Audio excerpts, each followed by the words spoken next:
Hola, ¿qué tal amigos y amigas? Estoy trabajando en el guión de un vídeo que os traeré pronto, pero me complace mucho deciros que ya está disponible y es el vídeo que os traigo hoy, el vídeo del encuentro que tuve con Natanael Baloyes del canal En Defensa de la Fe.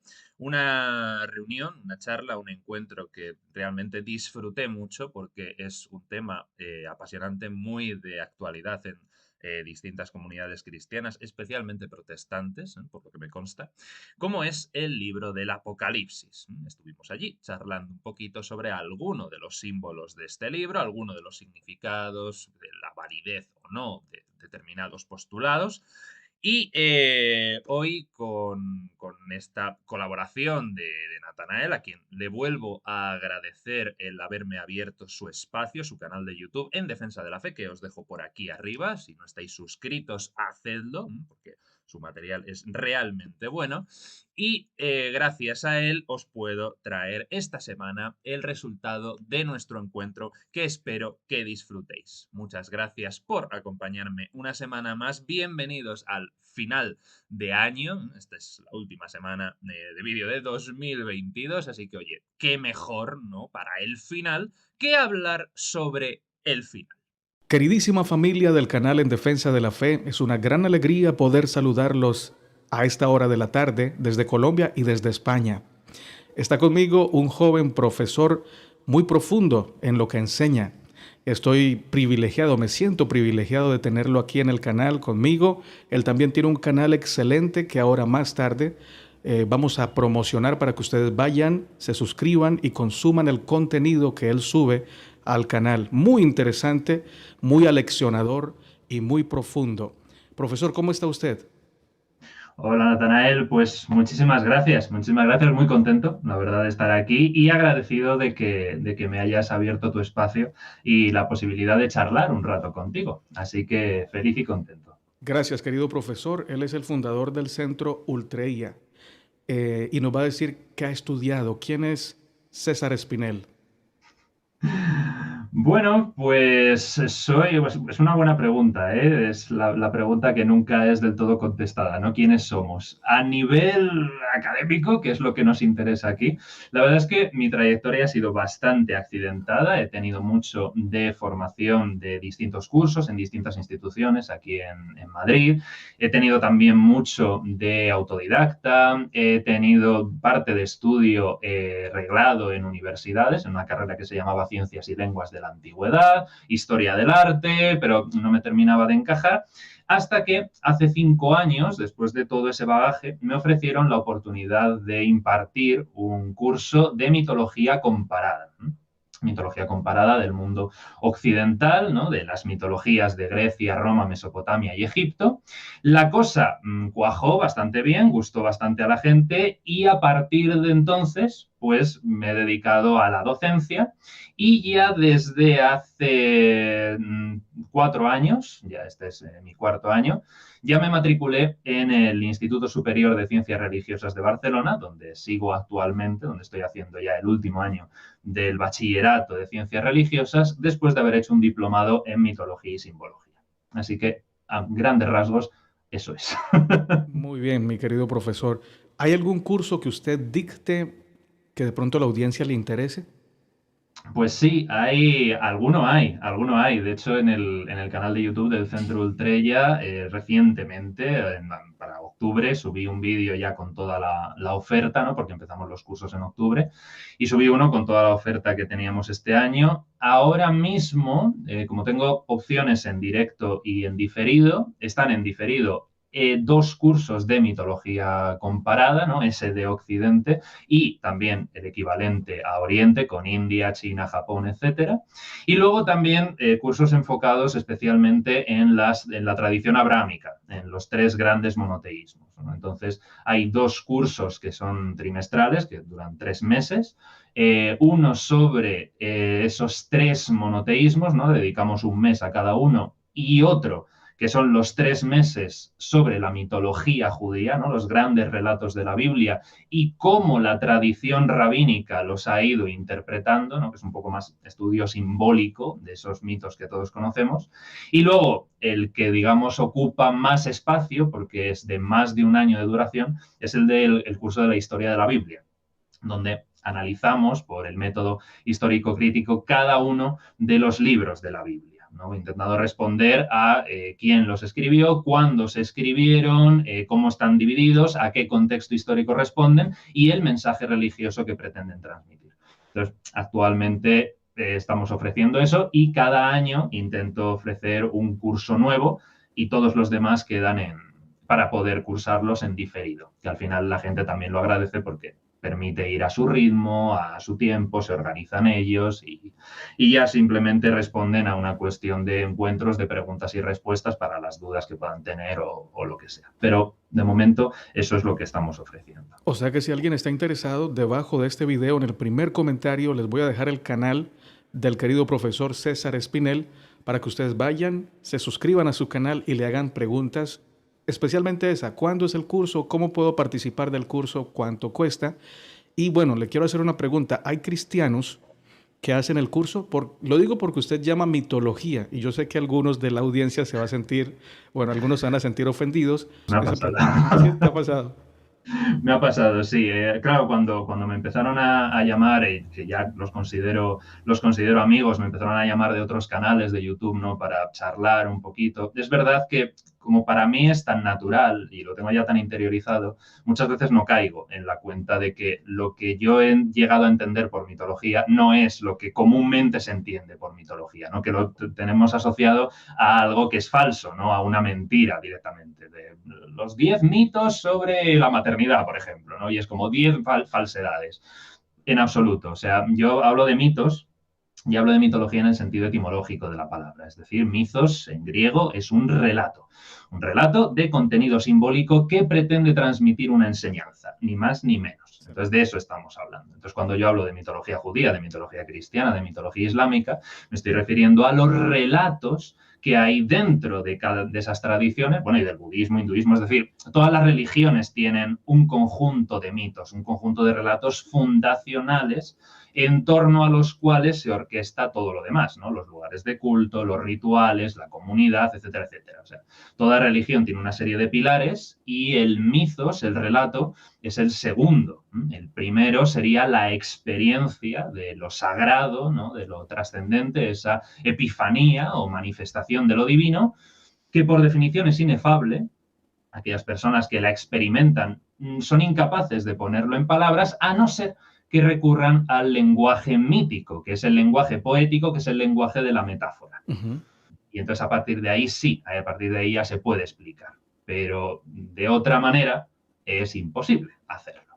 Interesante. Entonces a eso me refiero con mitos. Entonces, todo queda clarísimo.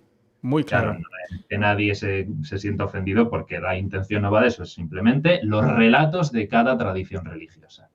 Y no va a quitarle la fe al cristiano que tome el curso, sino que le va a dar herramientas y datos, ¿no? Interesantes para comprender su fe. De hecho, sí, me has preguntado si hay cristianos que están haciendo el curso y sí, me consta que al menos 3 de los alumnos, si hay más no lo sé porque no me lo han compartido, pero sí tengo datos y además hablo con ellos de vez en cuando de que son cristianos y efectivamente nunca he tenido ningún problema con ellos ni con nadie de los que se han apuntado a los cursos anteriores cuando hablamos de mitología en sí, sino que es efectivamente lo que tú dices, o sea, agradecen porque es una profundización en su propia fe.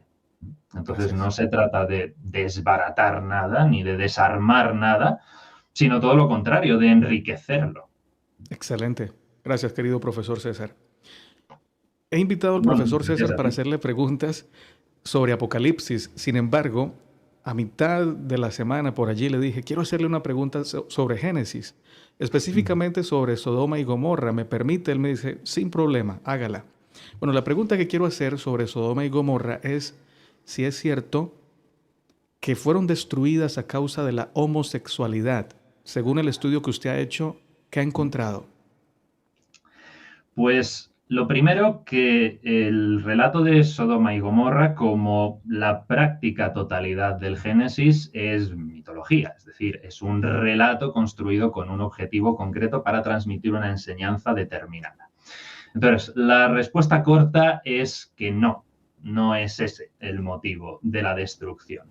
En realidad, Génesis 19 es uno de los pasajes peor interpretados de probablemente la historia bíblica. Se ha utilizado tanto para mostrar la crueldad divina, ¿no?, a un Dios que se olvida de sus criaturas y las castiga, se ha utilizado para atacar la homosexualidad o también para reivindicarla, negando al Dios abrahámico por ese episodio, porque efectivamente, como bien dice, se dice que fue destruida por la práctica de la homosexualidad, y no solo eso, sino que se pasó a llamar sodomía, ¿no?, la práctica, y a quienes los practicaban recibían el apelativo de sodomitas. Y eso al final es un desastre, porque acaba conduciendo al rechazo de unos y de otros, a la división, al enfrentamiento, cuando precisamente el símbolo lo que pretende, por su propia etimología en griego, es unir, reunificar. Ten en cuenta que la etimología de simbolon es justamente la antítesis de diabolos, ¿no? El diabolos es lo que divide y lo que separa, y el simbalon, el símbolo, es lo que une y reunifica. Entonces, la historia de Sodoma, como todo mito, es simbólica y por lo tanto tiene que ser utilizada para unir. Esto es un terreno común en la tradición rabínica. Y de hecho son las propias escrituras las que nos dan las claves de interpretación de ese pasaje, que Sodoma y Gomorra, junto al resto de las ciudades de la Pentápolis, a orillas del Mar Muerto, fueron destruidas no por la práctica de la homosexualidad, sino por la crueldad de sus habitantes, porque eran incapaces de hacer un acto de hospitalidad con los viajeros o un acto de bondad con el prójimo. La clave de esto está en la palabra hebrea yadá, que se suele traducir por conocer, que tiene un significado bastante amplio y complejo en el que no nos podemos extender, pero podemos resumirlo en que los sodomitas lo que querían era violentar a los otros, es decir, someterlos a su poder, privarles de su libertad y de su dignidad humana. Esta interpretación ya la da en el siglo XI el célebre comentarista Rashi, pero aparece con más claridad en los versículos 49 y 50 del capítulo 16 del libro de Ezequiel, que también se da esa interpretación, porque ahí Dios le dice al profeta cuál fue la maldad de Sodoma. Dice, he aquí la maldad de Sodoma tu hermana, soberbia, saciedad de pan y abundancia de ociosidad tuvieron ella y sus hijas, y no tendió la mano al afligido y al mendigo, y se llenaron de soberbia y abominaron de mi ley. Ahí está precisamente la clave. Cuando Génesis habla de que llegan los ángeles y Lot los acoge, dice que los habitantes de la ciudad entera, se agolparon alrededor de la casa para asaltarla y maltratar a los visitantes. Y en Génesis 19:4 recordemos que se dice que llegaron desde el joven hasta el viejo, todo el pueblo, desde todo el extremo. Lo que quiere decir que no hubo nadie en esa ciudad, ni una sola persona, que objetó en contra de esa acción de acoso, sino que era la realidad cotidiana. Entonces, ese fue el punto, precisamente. Además, es curioso porque si nos vamos a Éxodo 23:2, se nos dice que no debemos seguir a las masas para hacer el mal, que al final es lo que pretende transmitir el mito de Sodoma y Gomorra, ¿no? Si alguien dice que hay que seguir al rebaño, hay que tener en cuenta esto, no seguirle para hacer el mal. Entonces, y dice, solamente cuando hay discusión entre los sabios, entre los sadiquín, entre los justos, los que saben lo que hay que hacer, entonces sí se debe seguir lo que la mayoría de esas personas consideren. Pero de otra forma, si no es así, tenemos que enfrentarnos a la mayoría para defender lo que es correcto. Eso es precisamente lo que representa la figura de Lot. Muy bien. Aquel que pretende respetar ese gran mandamiento que es la acogida al extranjero, al visitante.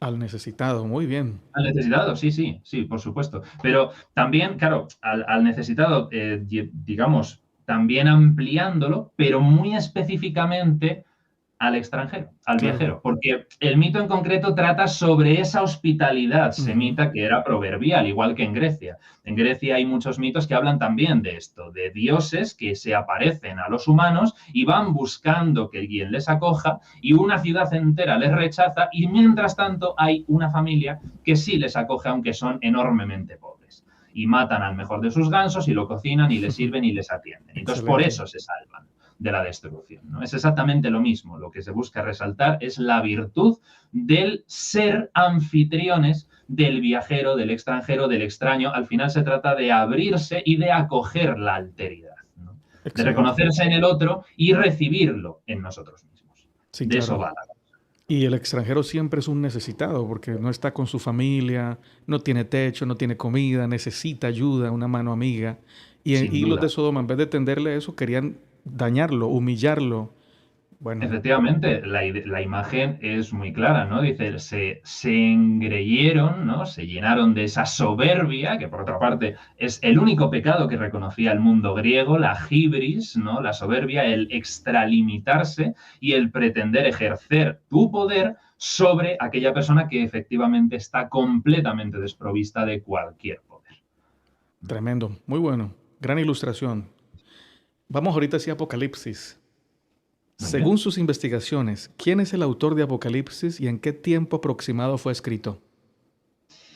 Bueno, el libro de la revelación, que al final eso es lo que significa el término griego apocalipsis, ¿no? Es retirar el velo, revelar, desvelar, es decir, entender o comprender o acceder a algo que estaba presente pero que no era visible o no era entendible hasta ese momento. Ese libro parece haber sido escrito por un profeta de una comunidad cristiana primitiva que responde al nombre de Juan. A menudo, a lo largo de la tradición eclesiástica, se le ha identificado con Juan de Cebedeo, ¿no? También con el autor del cuarto evangelio o con el de las cartas joánicas, como de hecho si fuese el mismo autor, pero esa identificación es muy, muy improbable, por no decir imposible. O sea, este Juan, el autor del Apocalipsis, al que podemos llamar Juan de Patmos, parece haber sido un judeo cristiano que se marchó de Judea, que emigró precisamente, ya que estamos hablando de viajeros y de extranjeros, ¿no? Pues efectivamente este señor, al parecer, se marchó de Judea en esos años de convulsión de la Primera Guerra Judeo-Romana. Estaríamos hablando de entre los años 66 al 73 de la era común. Y esos problemas causados por la guerra, ¿no? Este señor los consideró el principio del fin. Consideró que ya había llegado el final de los tiempos. La verdad es que es comprensible, porque todos sabemos cómo acabó aquello. Ujú. Con la destrucción del templo supuso la gran catástrofe para el mundo judío de entonces. Y entonces este señor, al parecer, encontró refugio en una iglesia, en una comunidad de Asia Menor. Y hay quien se aventura más y dice que en Éfeso, pero la verdad es que es difícil estipularlo, pero en Asia Menor seguro. Entonces, en esa comunidad parece haber desempeñado ese papel de profeta, ¿no? Que como sabemos es una figura que era corriente en las comunidades cristianas primitivas, seguramente una figura influenciada en gran medida por ese pasaje profético del libro de Joel, ¿no? En 2:28, que dice que al final de los tiempos muchos se llenarían de espíritu profético, entonces seguramente la cosa vaya por ahí. Y efectivamente estos profetas desempeñaban un papel muy importante en las comunidades y nuestro Juan, ¿no? Como uno de ellos, proclama que a través de él habla el propio Jesús y el Espíritu de Jesús. Entonces, Juan se está convirtiendo como una especie de canalizador, ¿no? De esa asociación ya completamente de Jesús con ese ámbito divino que se manifiesta a través de las palabras de Juan. Entonces, si aceptamos que esa eclesia era la de Éfeso, pues el autor del Apocalipsis está asumiendo de alguna manera la herencia de Pablo, pues su fundador o promotor principal, cuanto menos. Pero al mismo tiempo se mantiene fiel a su visión apocalíptica judeocristiana. Entonces, el autor del Apocalipsis fue universalista en el mismo sentido que Pablo, pero también pensó que la Iglesia corría el peligro de disolverse en el mundo gentil del imperio. También es verdad que hay una tesis que defiende que Juan, como autor de la obra, en realidad solo aparece en el prólogo y en el epílogo, pero no en el cuerpo del libro. Así que esta tesis dice que Juan en realidad solo sería el editor de la obra y la primera edición del Apocalipsis, lo que es el cuerpo del libro, sería anónimo o seudónimo. Pero bueno, esto también ya son bastante elucubraciones y 100% no es seguro porque no es una hipótesis demostrable. Pero sí que es verdad que resulta extraño, si aceptamos esta hipótesis, que el editor hubiera optado por elegir el nombre de Juan, que era un personaje relativamente reciente de la comunidad, ¿no?, en lugar de hacer lo que hacían otros autores pseudoepigráficos, de poner sus textos bajo el nombre de Adán, de Enoc, de Abraham, de Moisés, o sea, de grandísimas figuras de la tradición, ¿no? Entonces, personalmente creo que es más plausible hablar de ese judío huido, ¿no?, de la primera guerra judeo-romana, en algún momento condenado al exilio en Patmos y más tarde acogido por esa iglesia de Asia Menor, desde donde escribió el Apocalipsis. Y respecto a cuándo lo escribe, pues la respuesta breve es la que digamos que todo apunta hacia el año 96 de nuestra era. Por lo tanto, estaríamos en tiempos del emperador Domiciano. Y la respuesta larga es bastante larga. Por eso, si a alguien le interesan los detalles, se puede apuntar a la clase sobre el Apocalipsis del curso de la historia de la Biblia, que vendrá en un tiempo también indeterminado, porque ahora mismo estamos estudiando el Evangelio de Marcos, o sea, nos lo vamos tomando con calma, pero si alguien está interesado específicamente en el Apocalipsis, que ya tengo al menos 2 personas que lo están, pues que me faciliten su correo electrónico, yo me lo apunto y en el momento en el que empecemos a estudiar el Apocalipsis en detalle, pues yo les envío el correo y así se pueden apuntar a esa clase perfectamente. Por lo tanto, respuesta corta, porque tampoco quiero abusar de nuestro tiempo juntos, sería ahí, en torno al año 96, que es la fecha comúnmente aceptada. Excelente. Bueno, cuando la gente escucha Apocalipsis, se imagina tsunamis, terremotos, maremotos, catástrofes. ¿Habla de eso Apocalipsis? ¿Desde tu disciplina de estudio lo ven así? ¿Catástrofes presentes y futuras? Hombre, es indudable que en el Apocalipsis está eso. O sea, claro que se relata la gran tribulación, ¿no? Pero sí que es verdad que parece ser el único mensaje que se saca del Apocalipsis, que eso al final acaba llamando mucho la atención, porque cualquiera que se lo haya leído sabe que la cosa termina bien. O sea, no son solo catástrofes y ya está, el fin se acabó y punto pelota. Ahí es verdad que ha tenido buena culpa Hollywood, que vende las películas apocalípticas como películas de catástrofes y nos pensamos que el Apocalipsis es eso.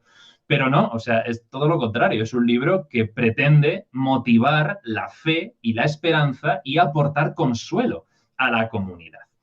Según el propio libro, nuestro autor, este señor de nombre Juan, desterrado a una isla del Egeo que los romanos utilizaban para desembarazarse de elementos políticos molestos sin condenarlos a muerte, pues en esa isla este señor al parecer tuvo una serie de visiones. Ya ves que la tradición eclesiástica, especialmente la oriental, establece que Juan escribe el Apocalipsis en una cueva de Patmos. Y de hecho a día de hoy se puede ir a visitar esa cueva, que la tienen todo acondicionado con el altar correspondiente y además te enseñan dónde dormía Juan. Hasta incluso te enseñan, fíjate hasta qué punto llega a ser enfermizo, te enseñan no solo dónde apoyaba la cabeza al dormir, sino también una hendidura en la roca donde apoyaba la mano para levantarse. Tremendo, o sea, hasta ese punto. Pero a día de hoy la crítica histórica sabe que no, que si bien es probable que en algún momento de su vida estuvo exiliado en Patmos, desde luego el Apocalipsis, tal y como ha llegado a nuestros días, es una obra de estudio, en el sentido de que fue redactada en un estudio haciendo referencias a las escrituras, utilizando el lenguaje de obras apocalípticas anteriores. O sea, es una obra muy bien meditada. no es fruto de unas visiones directamente y según lo que veo lo pongo por escrito, ¿no? O sea, se ampara en toda una tradición anterior. Entonces, sin negar la posibilidad de que hubiera visiones en un principio y de que este señor realmente fuese un místico, desde luego esas visiones luego las retuvo y las puso por escrito, pero ya con un trabajo literario detrás. Entonces, en esas visiones, lo que ve Juan es que el mundo está regido por poderes satánicos y ve que Dios lo permite porque es parte de su plan de salvación para la humanidad. Y ve también, y eso es lo más importante, que el final se acerca conforme al plan de Dios establecido en las Escrituras según una exégesis correcta, que es, según su punto de vista, evidentemente la que hace él, ¿no? Entonces ya no es la restauración del Israel material, sino el triunfo del Israel espiritual, que es el verdadero Israel, que es la comunidad cristiana. Entonces, el autor pretende transmitir a su eclesia de Asia Menor que la situación que estaban viviendo o que creían que iban a vivir, porque se ha dicho, claro, hay un ambiente de persecución en el Apocalipsis, ¿no? Que parece la iglesia perseguida por los poderes terrenales. Pero en realidad, y esto forma parte de la respuesta larga de la datación, en realidad, en tiempos de Domiciano, no hay testimonios de una persecución a gran escala contra los cristianos. De lo que sí podría haber serían persecuciones locales, llevadas a cabo por gobernadores locales, pero en ningún caso hay un decreto imperial. Entonces, probablemente Juan y la comunidad de Asia Menor se está fijando más en lo que puede venir en un futuro que en lo que está viniendo en ese momento, de lo que están experimentando.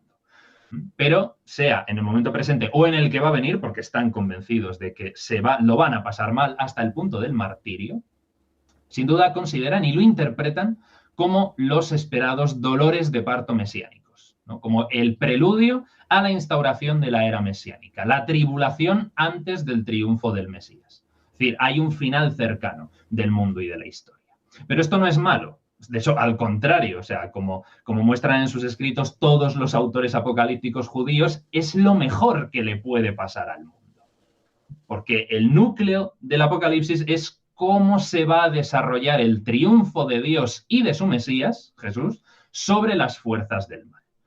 Entonces, este libro se leía en las asambleas de las eclesias de Asia Menor precisamente para que los cristianos se mantuvieran fuertes y firmes en su fe para poder soportar ese periodo de angustia y de persecución, ya fuera presente o lo que esperaban inminente, porque la comunidad en la que vive el autor se siente angustiada. Se siente angustiada por esa situación, ¿no? Sean persecuciones locales o por el temor de que en el futuro vengan más y peores. Entonces, el Apocalipsis está revelando la amargura del cristianismo joánico, porque es un libro que está inspirado por el miedo a la desaparición de principio a fin. La Iglesia tenía pánico del Imperio Romano, de las comunidades judías locales y de los grupos cristianos rivales. Entonces, ante esa situación, el autor exhorta a su audiencia a fortalecer su fe en Dios y en su Mesías, manteniéndose firmes y perseverando en su fe, resistiendo también las tentaciones que conllevan las persecuciones hasta aceptar el martirio en caso de que fuera necesario. Porque el fin, para su mentalidad, es inminente. El autor intenta que quienes escuchen el Apocalipsis no se preocupen, porque esa angustia durará muy poco, porque muy pronto podrán experimentar las delicias de la Jerusalén celeste. Entonces lo que busca es despertar esa esperanza de que el final está cerca y es un final glorioso para ellos, es un final triunfal realmente. Y además el desenlace, estaban convencidos de que no podía ser de otro modo, que era inminente e inevitable. Entonces, Dios e Israel, el verdadero Israel, el Israel espiritual, se enfrentarían a Satanás con todas sus fuerzas y con todos sus aliados, especialmente la muy odiada Roma, y serían completamente aniquilados por Dios y por su Hijo. Y los verdaderos adoradores triunfarían también y recibirían el ansiado premio que era la Jerusalén celeste, que es el símbolo de la unión armónica del cielo y la tierra, de lo de arriba y lo de abajo, el final de los opuestos y la reconciliación final. Entonces, como digo, para una mente apocalíptica, el hecho de que ocurra lo que dice el libro es la mejor de las noticias. Entonces, ahí está la cosa. Es el miedo a la desaparición, a la extinción de la Iglesia, lo que lleva al autor a escribir el Apocalipsis, que pretende ser un mensaje de esperanza y de fe. Muy bueno. Entonces, esos dolores y esas angustias y esas tribulaciones y demás son solamente para los enemigos de esa iglesia joánica de Asia Menor, pero para nadie más. O sea, que haya cristianos que puedan asustarse de lo que dice el Apocalipsis, si realmente se interpreta como algo que está por venir, ¿no? Si se hace una lectura historicista del libro, tendrían que estar dando palmas con las orejas. Que se hace mucho. De hecho, en el público hay bastantes personas que interpretan Apocalipsis de manera historicista. Y bueno, les pedimos no se sientan incómodos ni ofendidos. La idea no es ofenderlos, sino brindar una perspectiva diferente de interpretación del Apocalipsis desde el respeto y desde la disciplina de estudio del profesor César Espinel. Hay un símbolo en Apocalipsis 12 que es bastante imponente. La mujer vestida de sol, con la corona de 2 estrellas en su cabeza y la luna debajo de sus pies. Este símbolo es interpretado de diversas maneras. Algunos dicen que es Israel, en el Antiguo Testamento, que parió a Jesús como judío. Otros dicen que es la iglesia del Nuevo Testamento. Y otros dicen que es la Virgen María. Desde tu disciplina de estudio, ¿quién es esa mujer? Sí. Pues mira, es gracioso porque precisamente hoy, que se celebra el Día de la Inmaculada Concepción, he tenido una pequeña discusión con un compañero en Facebook sobre ese motivo, precisamente, que se asocia esa mujer con la Virgen María. En realidad, es un símbolo muy antiguo que adopta el judaísmo, que es el de la diosa reina de los cielos, ¿no? Característica de las mitologías del antiguo Oriente Próximo, unido a esa figura femenina de Sion que aparece en el Tanaj, ¿no? Sion como la sede del templo y, por lo tanto, la Sejina, la presencia divina. En el Apocalipsis aparece como la madre del Mesías, que representaría al verdadero Israel, ¿no? Aquel que cree en Jesús como Mesías, tanto judíos como griegos. Entonces, la mujer parece ser la representación de la comunidad cristiana. Parece ser el verdadero Israel que adopta aquí la forma de esa diosa reina que es atacada por otro poder cósmico. Encontramos el mismo simbolismo y prácticamente el mismo relato en Egipto, con Isis y Horus perseguidos por Set, o en la mitología griega con Leto, embarazada de Apolo y Artemisa, siendo acosada por Pitón. Es verdad que es muy frecuente escuchar que esa mujer es la Virgen María y ya te digo, en el arte de la representación de las Inmaculadas ha sido así, ¿no? La Virgen con esa luna a los pies, la corona de 12 estrellas, pero esa asociación en realidad es muy tardía, se produce en la Edad Media. Por lo tanto, no hay ningún indicio que permita afirmar que el autor del Apocalipsis está pensando en María de Nazaret cuando escribe ese pasaje. Y creo que la clave está en que el autor, Juan de Patmos, presenta a esta mujer como una gran señal. Dice una mega semeion en griego, es decir, algo de lo que no se espera una manifestación literal, sino que es un signo, una señal precisamente, que utiliza Dios para comunicar un mensaje.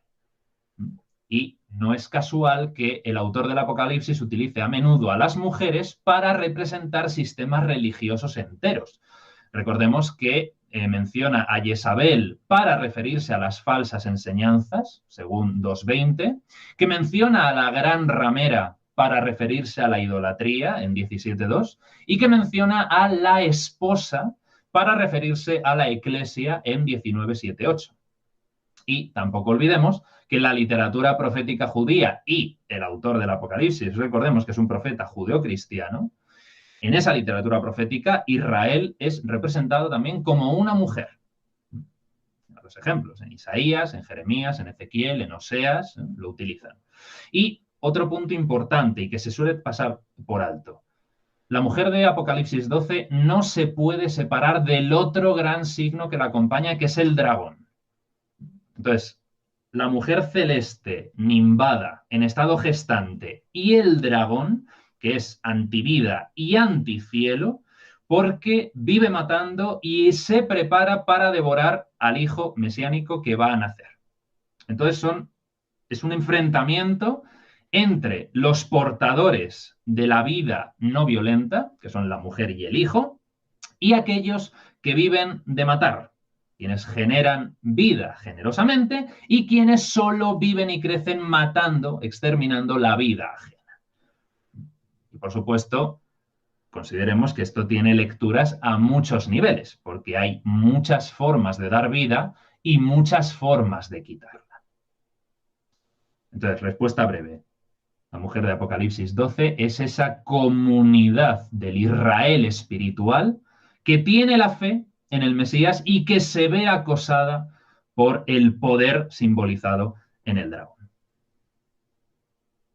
Esa respuesta muy buena. Gracias.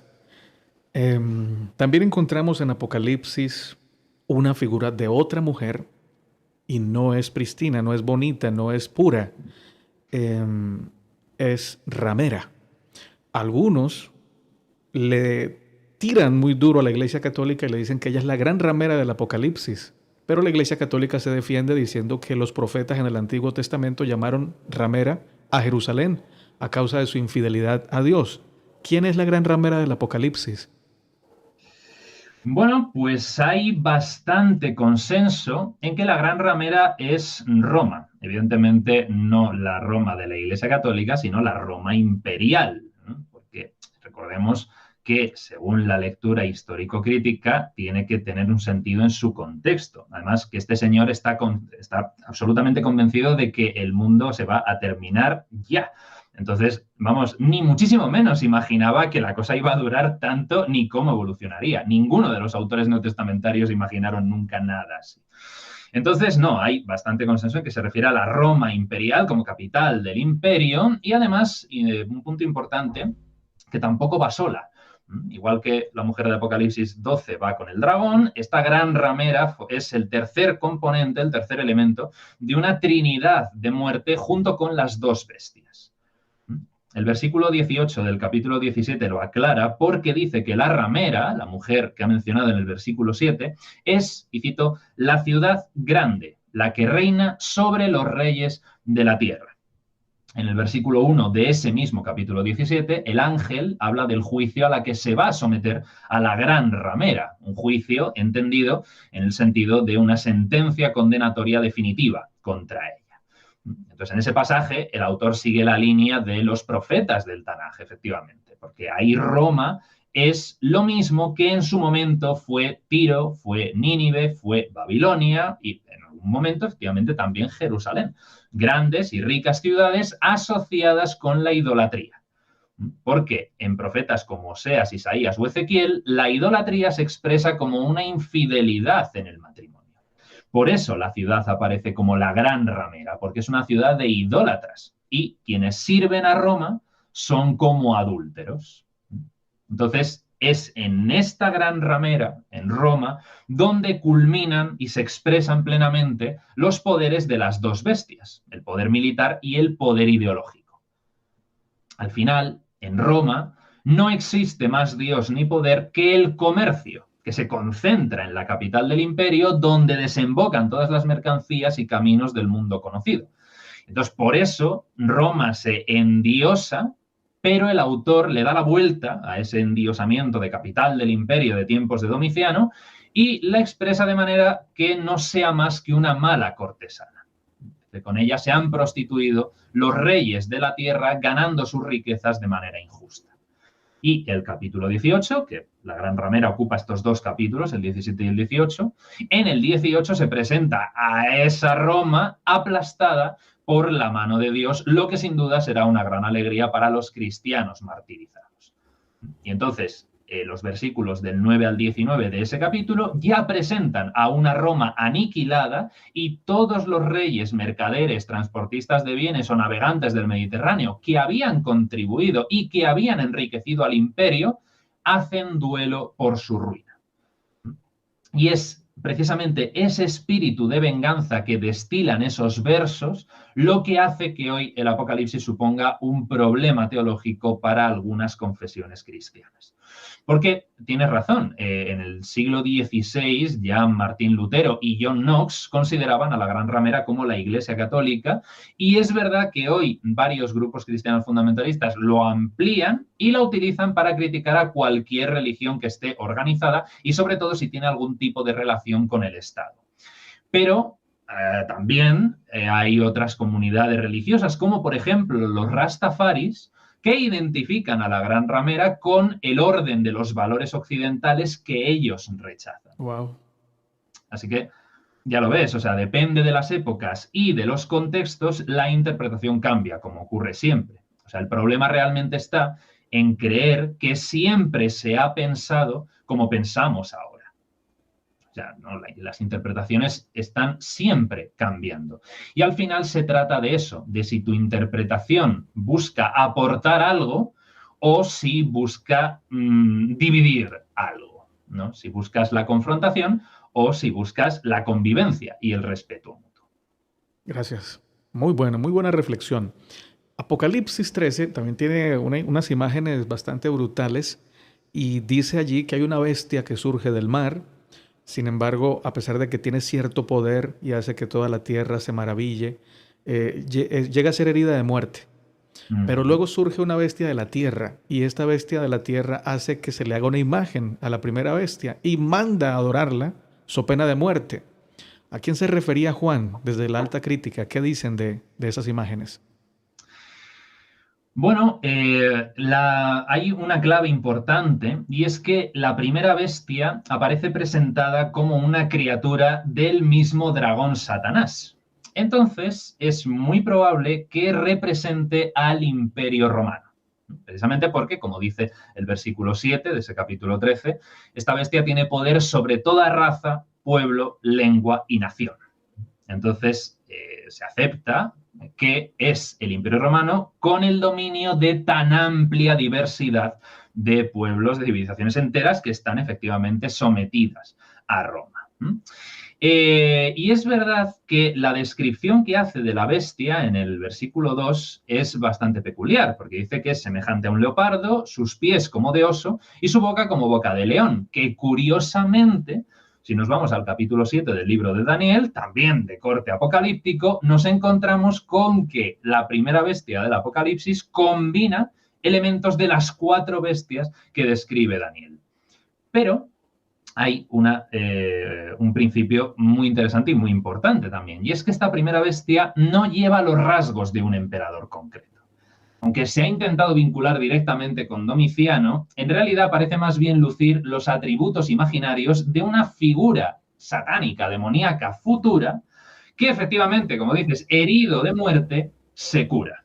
Y esta figura, según hay cierto consenso, sería la imagen del emperador Nerón resucitado. ¿Por qué? Porque en la época en la que se escribe el Apocalipsis hay una leyenda que va corriendo por el pueblo que dice que Nerón, efectivamente fallecido hacía ya muchos años, en realidad resucitaría y regresaría desde el Imperio Parto en el Oriente para acabar con Roma. Es decir, los romanos, la comunidad de gentiles del Imperio Romano, también tienen su propio apocalipsis, que sería ese. Estaban convencidos de que el imperio terminaría con un Nerón resucitado, con un imperio parto oriental, que vendría al imperio para acabar con él, en venganza. Entonces, es curioso. Es muy probable que Juan utilice esa tradición para referirse a ese Nerón, que es, recordemos, según la tradición cristiana, el primer perseguidor oficial de cristianos y además al que se acusa de haber asesinado a Pablo y a Pedro, ni más ni menos. Sí.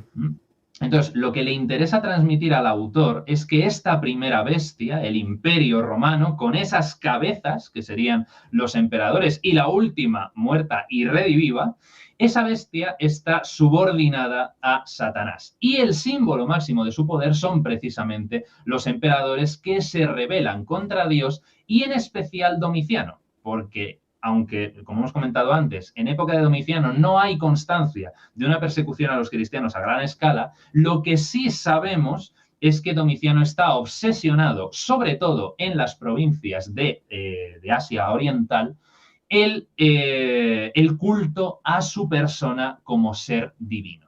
Pone muchísimo empeño en que se le reconozca como Dios.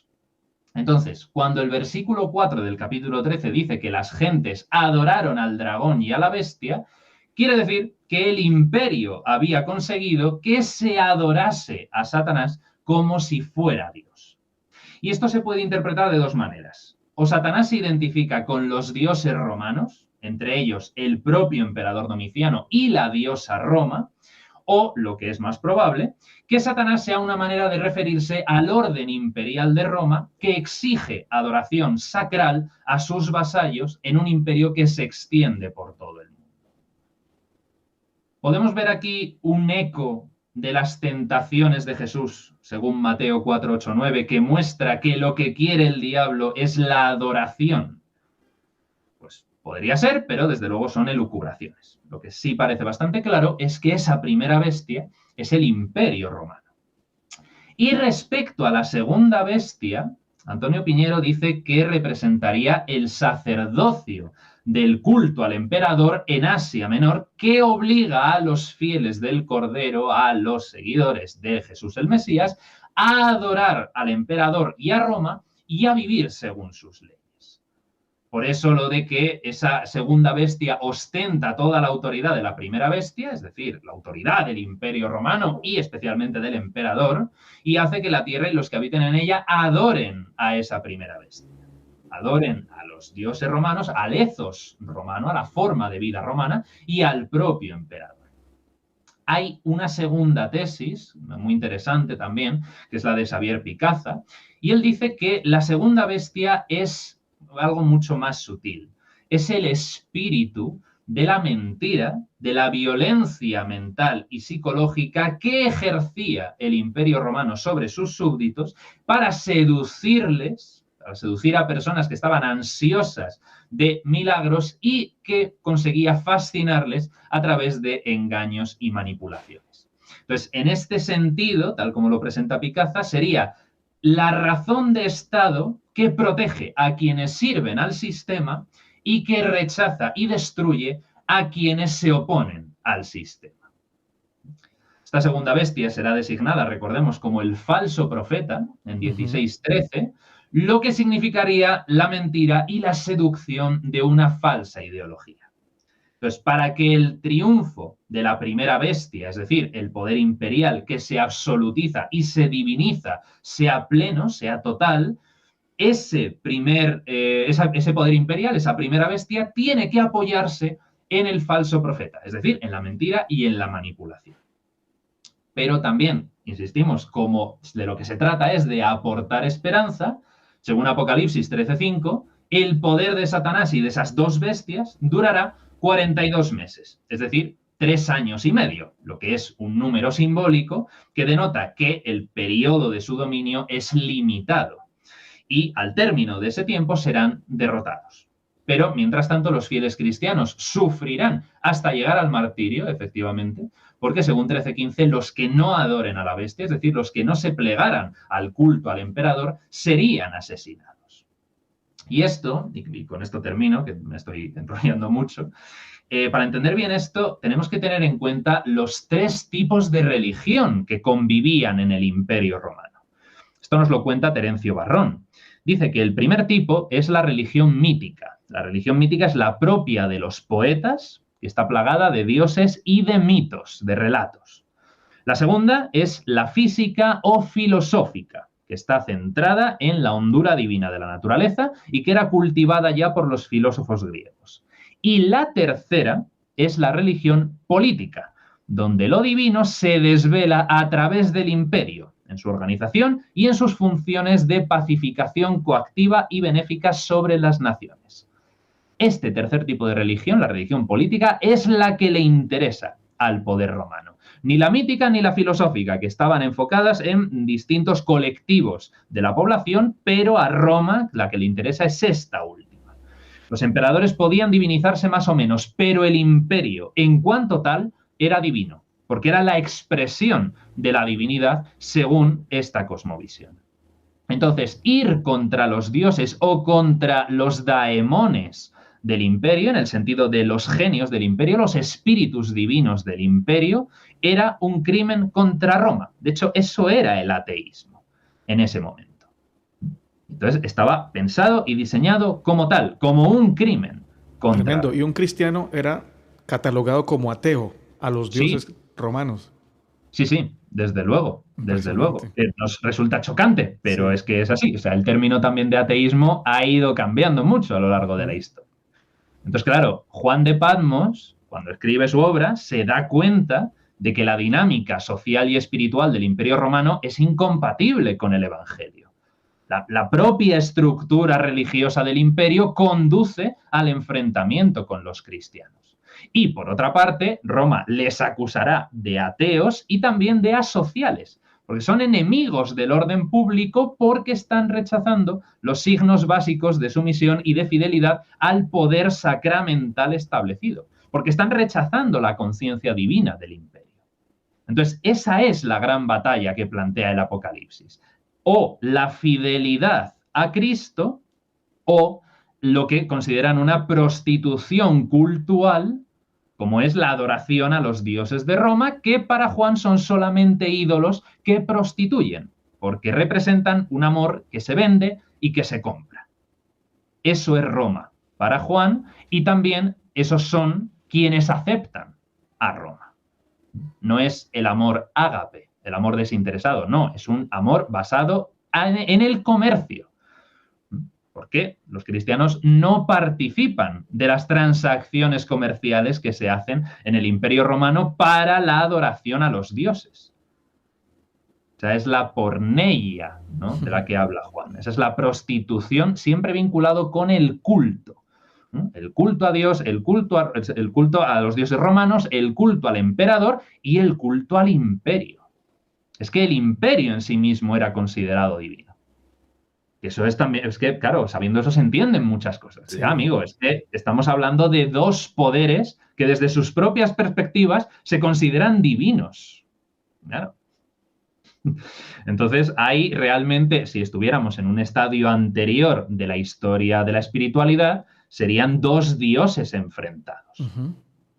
Pero claro, ya el mundo cristiano, como el mundo judío, no aceptaba un politeísmo ni un enoteísmo, era un monoteísmo estricto. Y ese era el problema, claro. Porque para el resto de pueblos, ¿no?, que estaban sometidos al Imperio Romano, el hecho de que el emperador pidiera ser adorado como un dios, el Imperio Romano como otra divinidad y la diosa Roma como otra divinidad, si eran politeístas les daba igual, porque era cuestión de sumar 3 dioses más o los que fueran al panteón y ya estaba solucionado. Pero claro, un monoteísta lo tiene mucho más complicado. Claro. Dice, no puede ser, hay un conflicto de base. Entonces era imposible la convivencia. Completamente. Hay un código numerológico de Apocalipsis que le quita el sueño a muchos cristianos y a muchos creyentes. Es el 666, que surge como la interpretación específica de un nombre personal. ¿Cuál es ese nombre? ¿A qué hace referencia en Apocalipsis, en el texto del 666? Y además, ¿tiene algo que ver con nosotros en este presente o en el cercano futuro? Pues sí, efectivamente, es una pregunta y un planteamiento muy recurrente en Internet. Yo lo he leído mucho por ahí, que se dan las más variadas teorías e interpretaciones. Pero lo más probable es que, efectivamente, tal y como el propio texto nos dice, se trata de un caso de gematría. Para quien no lo sepa, la gematría es un método de interpretación de nombres, palabras o frases en hebreo que se fundamenta en la asignación de un valor numérico a cada carácter. que va desde el 1 hasta el 900. Entonces, las 9 primeras letras son 9 unidades, ¿no? De Aleph a Tet, van 1, 2, 3, 4, así hasta 9. Las siguientes 9 letras ya son múltiplos de 10, de la letra Yod a la Tzadi, y a partir de la 20ª letra hasta el final son múltiplos de 100, desde Kuf hasta Tzadi final. Entonces, la gematría es un método muy antiguo, tiene sus orígenes en Asiria, Babilonia, también en Grecia. Los pitagóricos usaban la isopefia, que es lo mismo que la gematría. Entonces, este método es simplemente adoptado y utilizado por la cultura judía. Entonces, lo más probable es que sea, en efecto, un caso de gematría. Ahora, la pregunta clave es, ¿el autor está pensando en hebreo o en griego? Porque, claro, el texto está en griego, pero él, según parece, es un judeocristiano de Judea. Y después de todo, el hebreo es la lengua cultural. Entonces, ¿piensa en hebreo o piensa en griego a la hora de hacer el ejercicio de gematría? Bueno, pues parece que hay un consenso en que está pensando en hebreo, aunque escriba en griego. Entonces se considera que el número es la suma de las letras hebreas que forman la transcripción a esa lengua del nombre de Nerón y de su título de emperador, es decir, de César, lo que en hebreo sería Nerón Caesar. Esas letras serían Nun, que tiene valor 50, Resh, que tiene valor 200, Vav, que tiene valor 6, y Nun, que tiene valor 50. Sería para el nombre de Nerón, es decir, N-R-O larga, la O larga es la letra Vav, y la N, mientras que para el título imperial, César sería la letra Kof con valor de 100, Samech valor de 60 y Resh valor de 200, es decir, KSR. Entonces, si sumamos todas esas cantidades, nos da el número 666, que sería una identificación simbólica de la bestia con ese Nerón resucitado, ¿no? Como la figura del antimesías. Ahora, si se piensa en una transliteración latina, las letras serían las mismas, pero eliminando la letra Nun final del nombre de Nerón, lo que daría la suma de Nun 50, Resh 200, Vav 6, Kof 100, Samech 60 y Resh 200, lo que nos da no 666, sino 616, que efectivamente es la variante que aparece en algunos manuscritos, pero que respondería a la misma figura antimesiánica. Entonces, esta tesis responde primero a esa figura legendaria que se esperaba que viniera en un futuro, ¿no? El enemigo antimesiánico, el Nerón resucitado, y además explica esa disparidad entre el 666 y el 616 que aparecen en varios manuscritos. Entonces, esta es la hipótesis más probable, pero no es segura, ni mucho menos ha sido la única. Esto es como lo de la gran ramera. O sea, se ha asociado también este número no al Nerón futuro antimesiánico, sino al Nerón real, al emperador histórico. Se ha asociado también al propio Domiciano. Se ha asociado incluso a Cleopatra VII. Se ha asociado también, como es lógico, a la propia Iglesia Católica en entornos protestantes.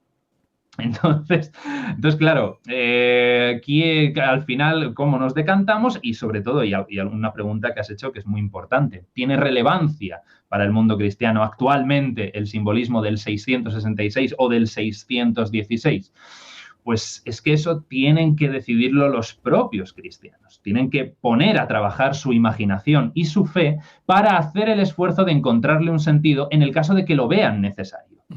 Si no es necesario, no pasa nada, porque como se ha hecho durante tantas ocasiones a lo largo de la historia del judaísmo y del cristianismo, si un pasaje no tiene una aplicación directa y positiva al contexto actual, se deja respetuosamente de lado hasta que venga, si viene, la circunstancia propicia para la exégesis o alguien que sea capaz de hacerlo.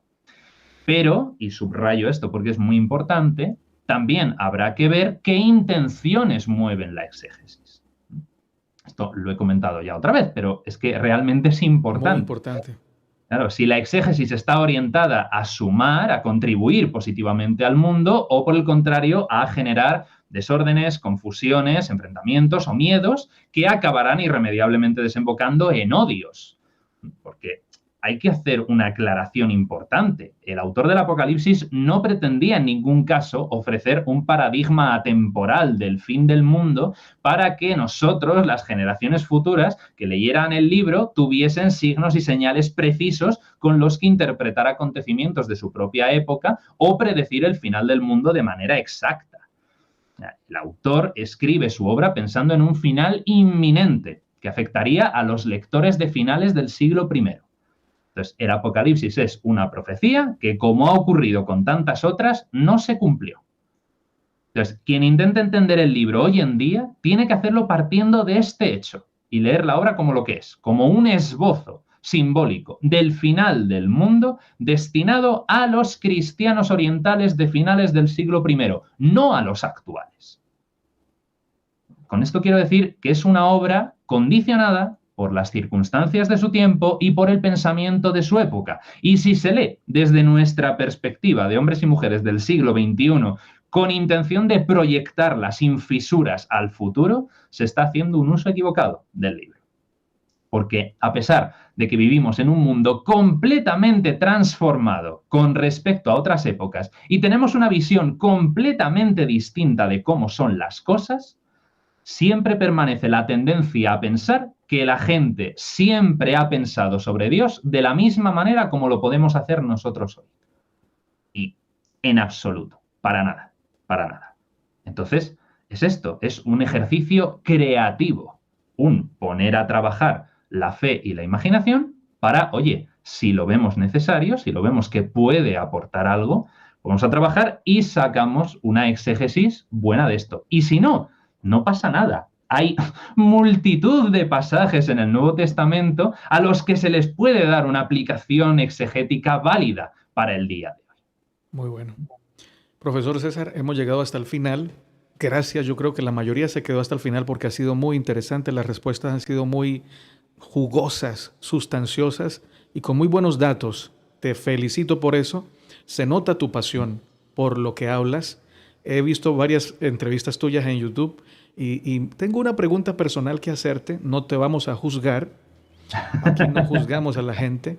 Yo sé que tú nos juzgas a nosotros porque te he escuchado y siempre te he escuchado hablando desde el respeto, pero también desde los buenos datos.